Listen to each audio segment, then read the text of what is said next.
You ever notice how the loudest pain is often wrapped in silence? It's not the yelling, not the slamming of doors, not the arguments at 2 a.m. that break you. It's the quiet moments, the ones where you needed someone to simply see you, sit with you, stay close when your world was falling apart. And they didn't. Not because they were too far away, but because they didn't know how to show up or didn't care enough to learn how. We talk a lot about emotional support like it's a grand gesture, like it's someone swooping in with all the right words, saving the day with emotional fireworks. But the truth is, real care is quiet. It's subtle. It's often invisible to the rest of the world. And so is its absence. When someone doesn't truly care, you feel it first in your most tender places. You feel it when you're trying to keep it all together and your voice cracks just enough to give yourself away. And they don't lean in. They don't notice.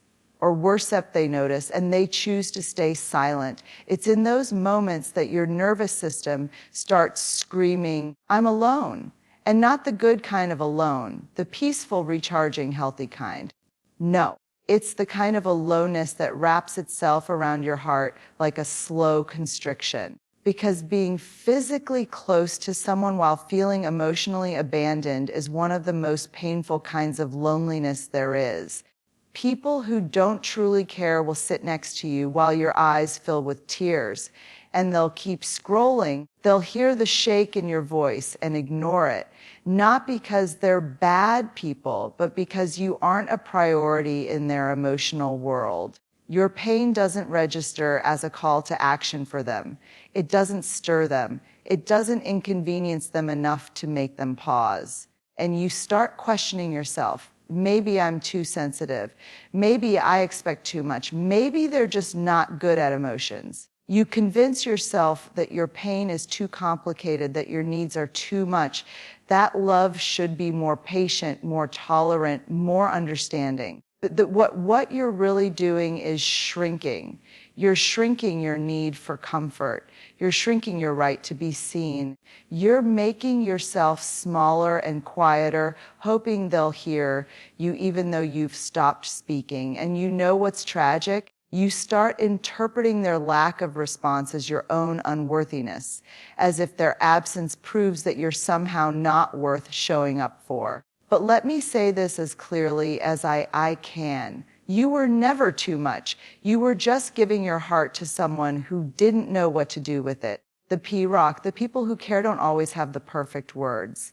They may not fix anything. They might sit in silence too, but their silence feels different. It's not empty. It's not dismissive. It's not careless.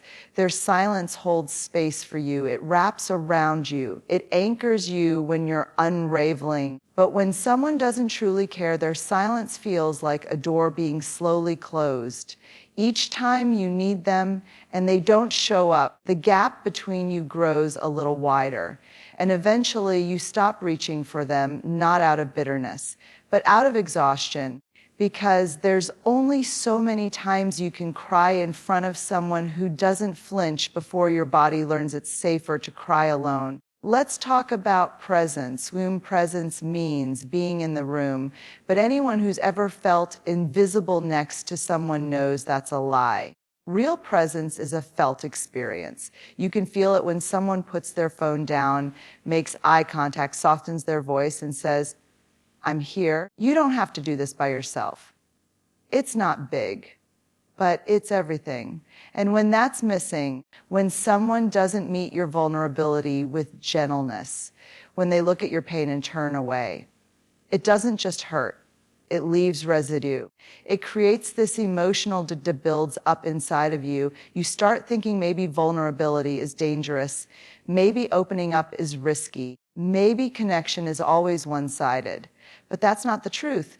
That's the result of being emotionally neglected by someone you gave emotional power to. I need you to hear this. Your feelings are not an inconvenience. Your pain isn't an interruption. The fact that you break down sometimes doesn't make you less lovable. It makes you human. And the people who truly care, they know that. They respond with warmth, not withdrawal, with attention, not avoidance. Someone who truly cares will notice when the sparkle in your eyes is gone. They'll ask, even if it's awkward. They'll sit with you, even if they don't know what to say. They won't disappear the moment your joy fades, because they're not there for the highlight reel. They're there for the whole story. So the next time you find yourself in the middle of a moment, those raw, real moments where your heart is exposed, and someone looks away or changes the subject or goes silent, let that teach you something, not about your worth, but about their capacity. And if their capacity can't hold your truth, that's not your fault. Sometimes the most painful silence isn't yours.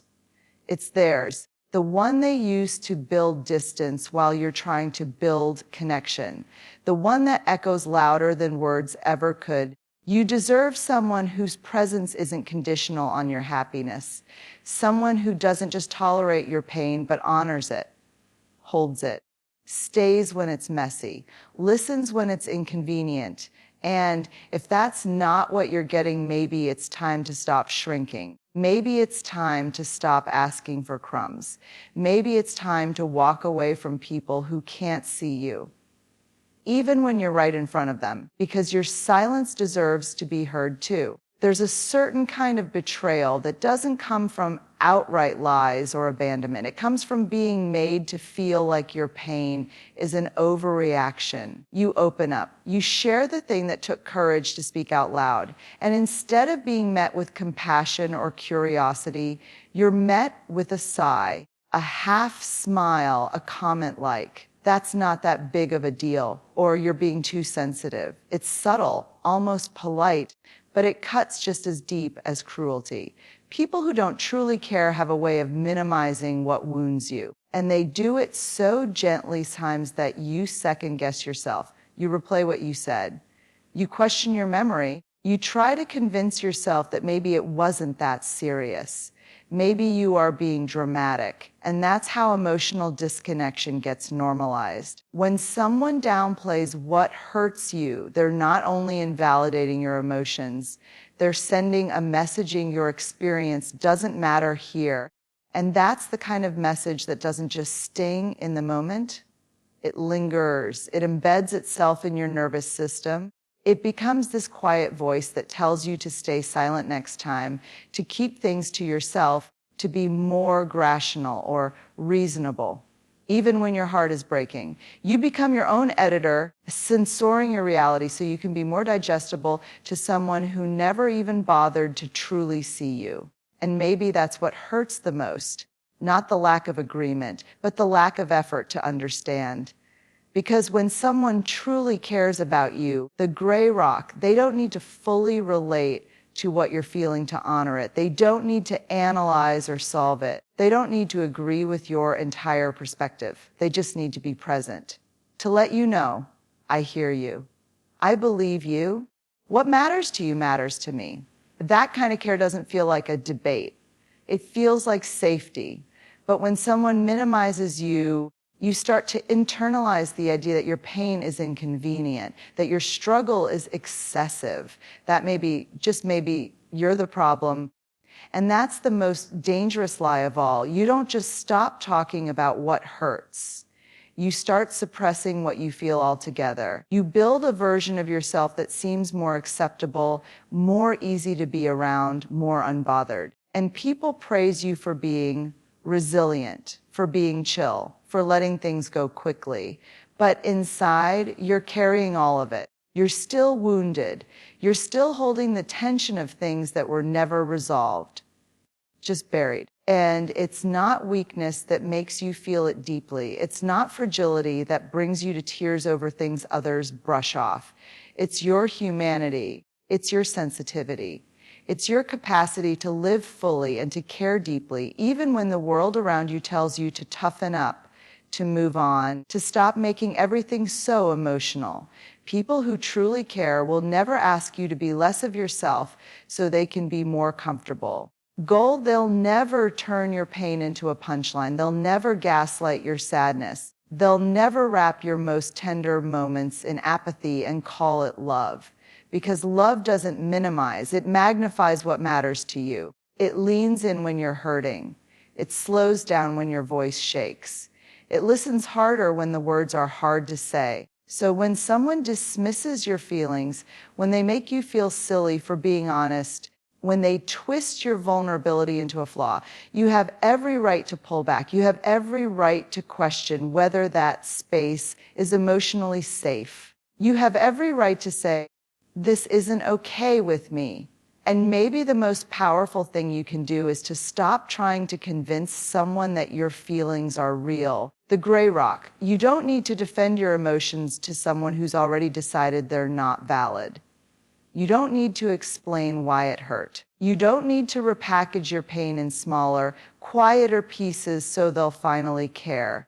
The people who are meant to hold space for you, they don't need convincing. They show up the moment your heart begins to break. We all want connection, real meaningful connection. But connection without investment is just performance. It's someone showing up when the music is playing, when the lights are on, when you're smiling and everything is going according to plan. But the second things get quiet, the second the room gets dark or the tears show up, they vanish. That's not care, that's convenience. The goal of the gray rock, there are people who love the idea of you more than the reality of you. They're drawn to your energy, your confidence, your laughter, your strength, but not to your vulnerability, not to your mess, not to the version of you that wakes up at 2 a.m. scared, unsure, worn down.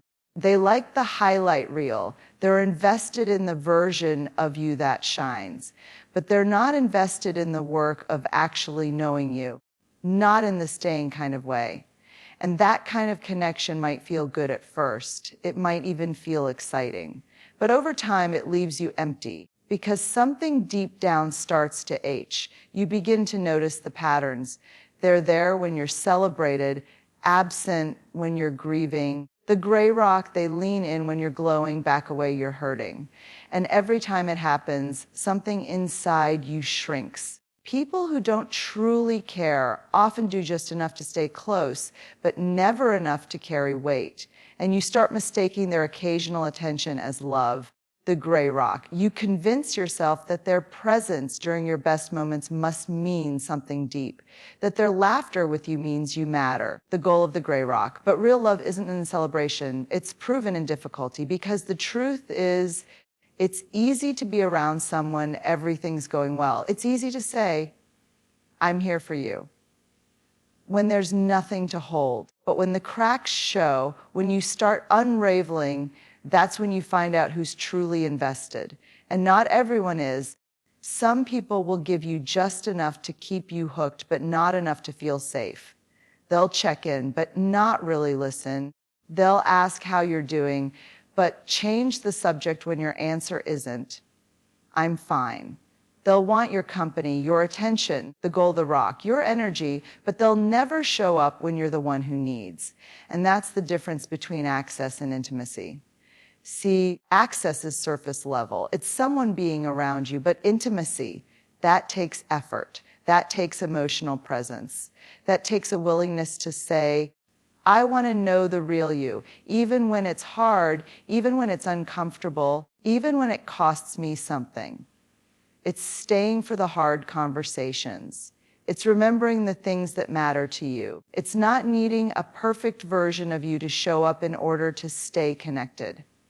When someone isn't emotionally invested, their presence will always be conditional. Their availability will shift based on how easy you are to deal with. Their connection will depend on how happy you make them feel. And the moment you stop performing, the moment you need instead of give, they'll disappear. You'll notice it in the way they respond to your struggles. You'll share something vulnerable, and they'll deflect or offer shallow encouragement. You'll express disappointment or fear, and they'll remind you to just stay positive or not overthink it. They're not there to hold your story. They're there to manage your emotions because your truth makes them uncomfortable, and connection that's real can't be built on that kind of avoidance. And the worst part, you start adjusting who you are to keep them around. You stop sharing the hard stuff. You minimize your needs. You try to become more fun, more easygoing, more low maintenance, because deep down you know that your pain is too much for them. And so you protect the relationship at the cost of your authenticity. That's not care, that's survival. And it's exhausting because you're doing all the emotional labor. You're keeping the connection alive. You're tending to the bond like a fire that keeps dying out, and they're not even noticing the smoke. Real care shows up when it's inconvenient. It stays when things aren't pretty. It doesn't flinch when your emotions are raw or your story is messy. It leans in instead of backing away. It offers presence over perfection. It sees your pain not as a problem to fix, but as a doorway to knowing you more deeply. So if you find yourself in relationships where you're constantly giving, constantly performing, constantly working to earn someone's attention, pause. Ask yourself what it would feel like to be with someone who doesn't need a polished version of you to love you. Ask yourself what it would feel like to be met with effort, not just empty words. Ask yourself if you're being emotionally nourished or just tolerated, because love, real love, is never afraid of depth. It doesn't vanish when the light dims. It doesn't ghost when you cry. It doesn't require you to smile when your world is breaking. The people who care about you, they'll sit in the dark with you until the light comes back. When someone truly cares, their presence is consistent, not perfect, not always convenient, but consistent. You don't have to chase them down emotionally. You don't have to earn their attention like it's some prize you only deserve when you're easy to love. But when someone doesn't really care, their presence becomes conditional, selective, timed, and that's where it gets confusing, because they're not gone, not fully. They're just inconsistent. One day they're warm and available, texting back, showing interest, maybe even offering words that sound like love. The next day they're distracted, disengaged. You start wondering what changed. Did I say too much? Was I too emotional? Too needy? So you start analyzing everything. You reread conversations. You shrink yourself in places. You become more agreeable, more lighthearted, more palatable. Because you think maybe if you can stay perfectly balanced, somewhere between low maintenance and deep connection, they'll stay. But here's the hard truthing. When someone's care is conditional, it's not love. It's transaction. They're there when it serves them. They're responsive when it suits their schedule. They're all in. When you're fun, glowing, making the gray rock, making them feel good, but they're busy. When you're struggling, doubting, or needing a little extra, that kind of inconsistency does something to your nervous system. You start bracing yourself for the drop. You learn not to trust the good moments because you know they come with a price. A switch is coming. A withdrawal is around the corner. You learn to manage your expectations by lowering them. You tell yourself, this is just how they are, as if emotional unreliability is a personality trait. But underneath all that logic is grief. Grief that you can't rely on someone the way your heart hoped you could. And we're so quick to excuse it. They're busy. They've got a lot going on. They show love in different ways. But you know when care is real. You know when someone is showing up from a place of genuine presence, and when someone is showing up just enough to keep the door cracked open. There's a difference between being unavailable and being interested. And when someone's care feels like it's on a timer, you're not being cared for. You're being managed. Love doesn't need reminders to return texts. It doesn't go dark when you need support. The gray rock, it doesn't withdraw affection because you've had a hard day. People who care consistently don't need you to be perfect to be worthy of their attention. They don't treat your emotional needs like a burden to be scheduled around. Their presence isn't earned. It's offered, the goal of the gray rock. But when you're with someone who doesn't really care, you can feel yourself constantly trying to stay in their favor. You tell yourself not to bring up the hard stuff too often. You sugarcoat your feelings. You worry about being too much. And what you're really doing is negotiating for love. Let that land. You're negotiating for something that should be freely given. And the damage runs deep, not because you don't know you deserve better, but because you've convinced yourself that maybe this is just how adult relationships work. That maybe love isn't supposed to feel safe and consistent. That maybe no one shows up fully anymore, but they do. The people who care in a real way don't need you to chase them. They don't give you attention with strings attached. They don't disappear when your needs show up. They make room for your messy, your honesty. You're tired, you're overwhelmed. They make room for you. So if you're caught in a dynamic where love feels like a reward, where attention feels like it's on a performance-based system, where you're constantly adjusting to keep someone around, pause, take a breath, and ask yourself, what would it feel like to be met with consistency instead of confusion? What would it feel like if you didn't have to guess whether you mattered today? Because people who truly care won't leave you wondering.